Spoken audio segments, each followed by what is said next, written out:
नमस्कार दोस्तों, स्वागत है आप सभी का हमारे यूट्यूब चैनल में। तो इस वीडियो में हम देखिए जो पेपर डिस्कस करेंगे वो हम करेंगे पंचायत सहायक का। देखिए जो 2015 में पेपर हुआ था, तो देखिए पंचायत सेक्रेटरी का इससे पहले आज तक शायद कभी भी एग्ज़ाम नहीं हुआ है। तो पंचायत सहायक और पंचायत सेक्रेटरी दोनों का देखिए एग्ज़ाम पैटर्न सेम है और डिफ़िकल्टी लेवल भी बिल्कुल सेम है।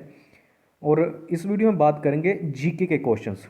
तो लगभग 25 क्वेश्चन रहेंगे जीके के, तो उन सभी को हम इस वीडियो में डिस्कस करेंगे। और देखिए बिल्कुल इसी तरह का पेपर, इसी तरह के क्वेश्चंस, इतने ही डिफ़िकल्ट, जो भी डिफ़िकल्टी लेवल इन क्वेश्चंस का रहेगा वही आपके एचपी सेक्रेटरी एग्ज़ाम का रहेगा। तो देखिए पहला क्वेश्चन इंग्लिश और हिंदी दोनों में दे रखे हैं, आपको पता जनरली दोनों लैंग्वेज में दे दिए होते हैं प्रश्न। तो देखिए पहला प्रश्न है, निम्नलिखित में से कौन सी झील किन्नौर जिले में है।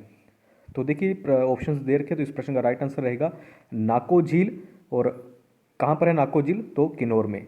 नेक्स्ट प्रश्न है कि हिमाचल प्रदेश की सबसे ऊंची चोटी कौन सी है। तो देखिए सबसे ऊंची चोटी शिला है, और ये किस डिस्ट्रिक्ट में स्थित है? तो किन्नौर में। नेक्स्ट है कि गांधी जी ने शिमला प्रवास कब किया था। तो देखिए गांधी जी ने शिमला प्रवास किया था 1921 में। देखिए इस प्रश्न पेपर से आपको ये पता चल जाएगा कि आपको पंचायत सेक्रेटरी का एग्जाम किस तरह से आएगा। नेक्स्ट है कि उच्च न्यायालय के न्यायाधीशों के सेवानिवृत्ति आयु क्या है। तो देखिए इस प्रश्न का जो राइट आंसर रहेगा वे रहेगा 62 वर्ष। देखिए पूछे गए उच्च न्यायालय के, तो इस प्रश्न का राइट आंसर क्या हो गया? 62 ईयर्स, 62 ईयर। देखिए उच्च न्यायालय की यानी कि हाई कोर्ट की बात करें तो 62 ईयर, अगर सुप्रीम कोर्ट की बात की जाए तो 65 ईयर्स। 60, देखिए पहले 60 वर्ष थी हाई कोर्ट की कि जज की जो रिटायरमेंट एज थी अब कर दी गई है वो 62 ईयर। जो 15वां अमेंडमेंट किया गया था 1963 में, उसमें जो प्रावधान किया गया था। नेक्स्ट प्रश्न है कि संपत्ति का अधिकार मौलिक अधिकारों के अध्याय से कब निष्कासित किया गया। तो देखिए ये किया गया था 44वां संशोधन, जो कि 1978 में हुआ था। तब इसे मौलिक अधिकारों से बाहर कर दिया गया था संपत्ति के अधिकार को, और अब इसे बना दिया गया है 300A में कानूनी अधिकार का इसे दर्जा दे दिया गया है। देखिए इसे अगर मैं याद रखने की आपको एक छोटी सी ट्रिक बताऊँ, देखिए या तो आपको करना ही पड़ेगा, अगर मेरे इस ऐसे बताने से, इस ट्रिक से अगर आपको कोई फ़ायदा होता है तो आपके लिए अच्छी बात है। देखिए 1978 44वां संशोधन 4+4 8, यानी कि 1978 में। इसी तरह देखिए 4 जो 42वां संशोधन, जिसे कि मिनी संविधान भी कहा जाता है, 4 और 2 6, तो ये हुआ था 1976। देखिए ये 1971-72 के दशक में ही हुए हैं, तो आपको याद रखना 4 और 4 8 1978, और 42वां संशोधन 4 और 2 6 1976 में हुआ है। और 42वें संशोधन को मिनी संविधान भी कहा जाता है, लेकिन इस प्रश्न का जो राइट आंसर है वो हमारा 44वां संविधान संशोधन, जो कि 1978 में हुआ था। नेक्स्ट प्रश्न है कि राष्ट्रीय ध्वज कब अपनाया गया। तो इस प्रश्न का राइट आंसर रहेगा 22 जुलाई 1947 को। नेक्स्ट प्रश्न है कि मैकमोहन रेखा से किसका संबंध है। तो मैकमोहन रेखा किन दो देशों के बीच है? तो भारत और चीन के बीच। नेक्स्ट प्रश्न की तरफ बढ़ते हैं। नेक्स्ट प्रश्न है कि राज्य तथा केंद्र सरकार द्वारा बनाई गई 750 मेगावाट की लुहरी विद्युत परियोजना जिला शिमला में किस नदी पर बनाई गई है। तो इस प्रश्न का जो राइट आंसर रहेगा वे रहेगा सतलुज। नेक्स्ट प्रश्न है कि अंतर्राष्ट्रीय महिला दिवस कब मनाया जाता है। तो इस प्रश्न का राइट आंसर रहेगा 8 मार्च। नेक्स्ट प्रश्न है कि हिमाचल प्रदेश का क्षेत्रफल के आधार पर सबसे छोटा जिला कौन सा है। क्षेत्रफल के आधार की बात की जा रही है, तो इस प्रश्न का जो राइट आंसर रहेगा हमीरपुर। और क्षेत्रफल की दृष्टि से सबसे बड़ा जिला लाहौल स्पीति। जनसंख्या की दृष्टि से बात करें तो सबसे बड़ा जिला कौन सा है? कांगड़ा। और सबसे छोटा लाहौल स्पीति। नेक्स्ट प्रश्न की तरफ बढ़ते हैं। राज्यसभा का सदस्य बनने के लिए कम से कम आयु कितनी होनी चाहिए। तो राज्यसभा की बात की जा रही तो 30 वर्ष, अगर लोकसभा की बात की जाए तो 25 वर्ष। नेक्स्ट है कि राज्य प्रशिक्षण संस्थान कहाँ स्थित है। तो देखिए इस प्रश्न का जो राइट आंसर रहेगा वे रहेगा Joginder Nagar. Revenue training institute is situated at Joginder Nagar Mandi. Next प्रश्न है पुराना वेद कौन सा है। तो देखिए सबसे पुराना ऋग्वेद, और सबसे नया वेद कौन सा है? तो अथर्ववेद। नेक्स्ट प्रश्न की तरफ बढ़ते हैं। और कितने वेद हैं? 4 वेद। नेक्स्ट है कि अर्थशास्त्र के रचयिता कौन थे। तो अर्थशास्त्र के रचयिता कौन थे? विष्णुगुप्त। देखिए एक प्रश्न ये भी पूछा गया था कि काली जो क्या कहते हैं उनको, कौटिल्य थे, उनका और क्या नाम था, उन्हें अन्य किस नाम से जाना जाता था।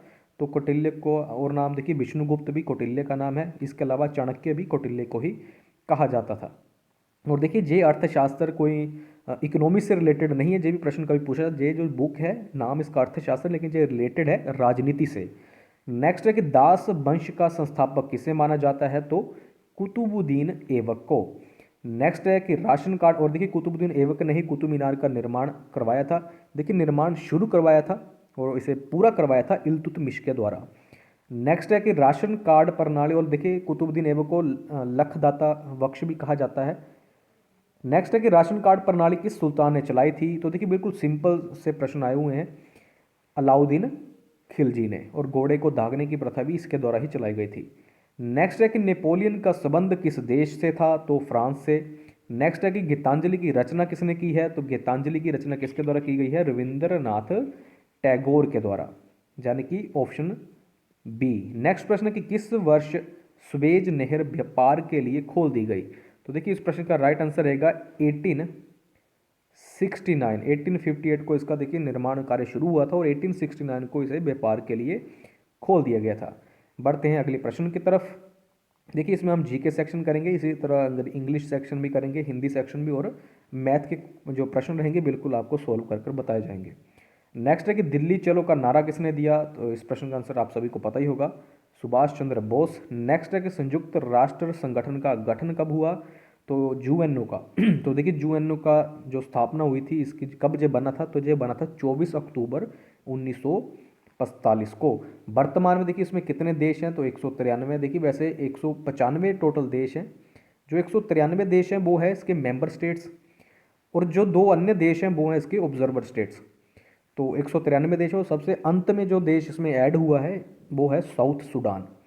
नेक्स्ट प्रश्न है कि हिमाचल प्रदेश के पहले परमवीर चक्र विजेता कौन है, तो आपको पता होना चाहिए सोमनाथ शर्मा। इनके बाद मेजर धन सिंह थापा को दिया गया था, विक्रम बत्रा को, फिर संजय कुमार को। और संजय कुमार से देखिए प्रश्न भी बनता है कि वो किस डिस्ट्रिक्ट से रिलेटेड, तो बिलासपुर से। नेक्स्ट प्रश्न है कि 25 जनवरी 1971 को हिमाचल प्रदेश भारत के डैश राज्य के रूप में उभरा, तो इस प्रश्न का राइट आंसर रहेगा 18वें राज्य के रूप में, और जनसंख्या की दृष्टि से तब वो 17वें नंबर का राज्य बना था। नेक्स्ट है कि अंधेटा प्रसिद्ध है, तो शोभा सिंह आर्ट गैलरी के लिए। अंतिम प्रश्न है कि हिमाचल में मानव निर्मित सबसे बड़ी झील कौन सी है, तो इस प्रश्न का आपको सभी को राइट आंसर पता होगा, गोविंद सागर। कौन सी, गोविंद सागर। और भाखड़ा नंगल जब डैम बनने के कारण इस झील का निर्माण हुआ है। तो देखिए इस वीडियो में इतने ही, हमने जीके का जो सेक्शन है उसे सारा हमने डिस्कस कर लिया। नेक्स्ट सेक्शन हम हिंदी, देखिए हिंदी के जो इसमें प्रश्न आए हैं वो ज़्यादातर देखिए ग्रामर से बहुत कम है। ज़्यादातर प्रश्न ऐसे हैं, कवियों से पूछे गए कि इस जे कवि किस काल से रिलेटेड है, इस कवि का अन्य नाम क्या था, ये रचना किसकी है। ऐसे बहुत सारे प्रश्न पूछे गए हैं, जब इस कवि ने किस भाषा में अपनी रचनाएं की हैं, ऐसे प्रश्न पूछे गए। तो वो भी हम आगे जो सेक्शन रहेगा वो अगला सेक्शन हिंदी का रहेगा।